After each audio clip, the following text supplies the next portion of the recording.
தந்தை மகன் தூய ஆவியின் பெயராலே ஆமேன். மூவொரு கடவுளுடைய அருளும் ஆசீரும் பாதுகாப்பு வழி நடத்துதலும் உங்களோடு இருப்பதாக. பொதுக்காலம் 16வது வாரம் சனிக்கிழமை, ஜூலை மாதம் 26ஆம் தேதியாகிய இன்று தாய் திருச்சபையான புனிதர்களான சுவக்கின் அன்னாள் விழாவினை நினைவு கூறுகின்றது. தாய் மரியின் பெற்றோர்களை விழாவை நினைவு கூறுகின்றோம்.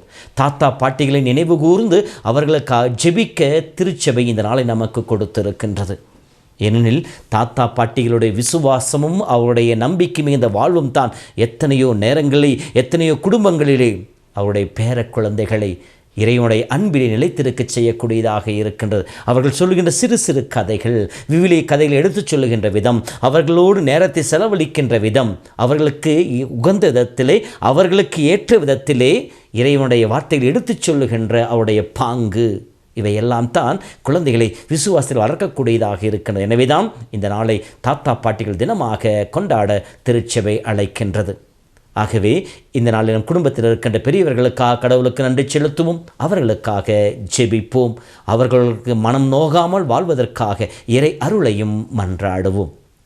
அன்பார்ந்தவர்களே, புனிதர்களான புனித ஜோக்கிம் அன்னாளுடைய விழாவிலே அவர்களை பற்றி சிந்திக்கின்ற பொழுது அவர்கள் குடும்பங்களுக்கு முன்மாதிரியாக இருக்கின்றார்கள். எப்படி தாய் மரியும் தந்தை சூசைப்பெரும் அமைத்த குடும்பம் திருக்குடும்பமாக இருந்ததோ அந்த குடும்பத்தில் இருக்கின்ற அதே ஆசீர்வாதங்கள் தான் புனிதர்களான சுவக்கின் அன்னாள் குடும்பத்திலும் இருந்தது.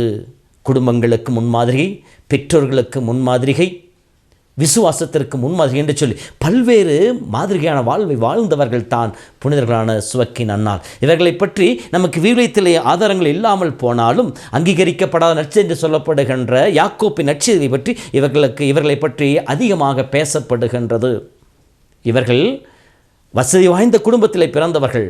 திருமணத்தின் பொழுதே அவர்கள் முடிவெடுக்கின்றார்கள், தனக்கு இறைவன் கொடுக்கின்ற கொடையை கடவுளுக்கு கொடையாக கொடுப்போம் என்று சொல்லி குழந்தையை. இறைவன் திட்டம் வேறாக இருக்கின்றது.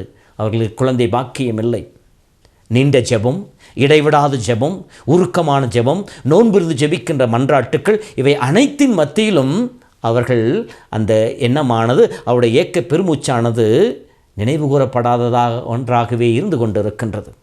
இவ்வாறு இருக்கின்ற பொழுது சுவக்கின் ஆலய பணிக்காக செல்கின்ற பொழுது அங்கே அவர் அவமானப்படுத்தப்படுகின்றார். குழந்ை பாக்கியம் இல்லாத நீ ஆண்டவருக்கு தூவம் காட்ட முடியாது என்று சொல்லி மனமுடைந்து போனவராக காட்டுக்கு சென்று தியானத்திலே ஈடுபட ஆரம்பிக்கின்றார். உருக்கமாக கடவுளுக்கு ஜெபிக்க ஆரம்பிக்கின்றார்.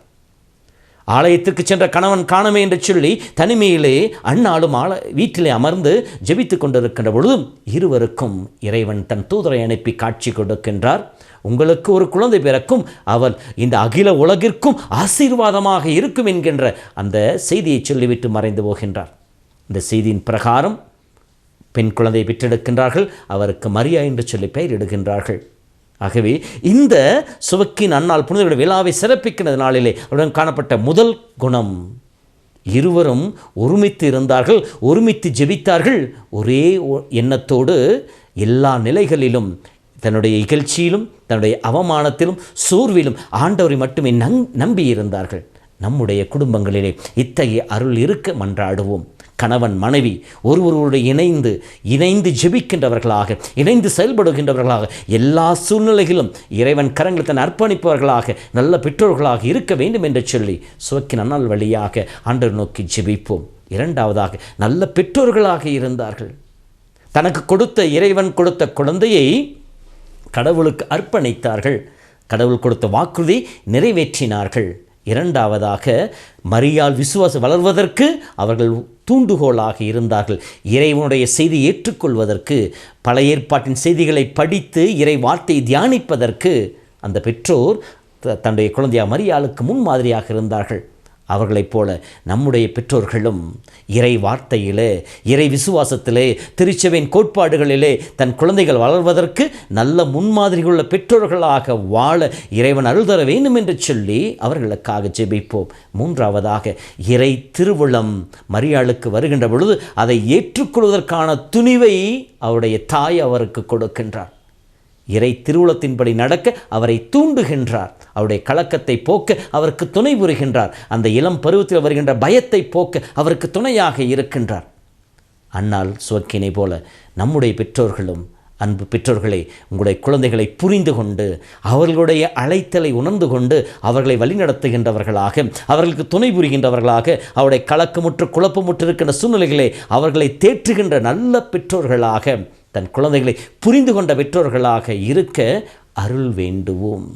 துன்பத்தின் மத்தியிலும் வேதனையின் மத்தியிலும் உடைந்து போகாத உள்ளத்தோடு நம்பிக்கையின் மாதிரிகளாக சோக்கினால் இருந்தார்கள். அவர்களைப் போல நாமும், நம்முடைய குடும்பமும் எத்தனையோ இடர்கள், எதிர்ப்புகள், ஏமாற்றங்கள் வந்தாலும் இடைவிடாமல் ஜெபிக்கின்ற ஜெபம் தள்ளி போடப்பட்டாலும் இறைவன் நிறைவேற்றி கொடுப்பார் என்ற உறுதியிலே இருக்கவும், உடைந்து போகாத உள்ளத்தோடு, குற்ற உணர்வோடு, தாழ்வு மனப்பான்மையோடு நம் உள்ளத்தையும் வாழ்வில் சிதைத்து கொள்ளாமல் தொடர்ந்து ஆண்டவரை பற்றி கொள்கின்ற ஆழமான விசுவாசம் கொண்டவர்களாக நாம் வாழவும் புனிதர்கள் வழியாக இறைவன் நோக்கி ஜெபிப்போம்.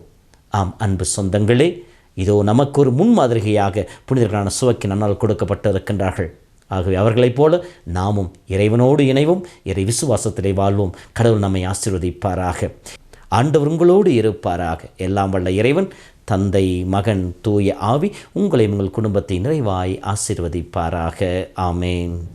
மாறாத நேசம் எனில் தந்த தேவா, மனதென்னும் கோவில் உனக்காக நேவா.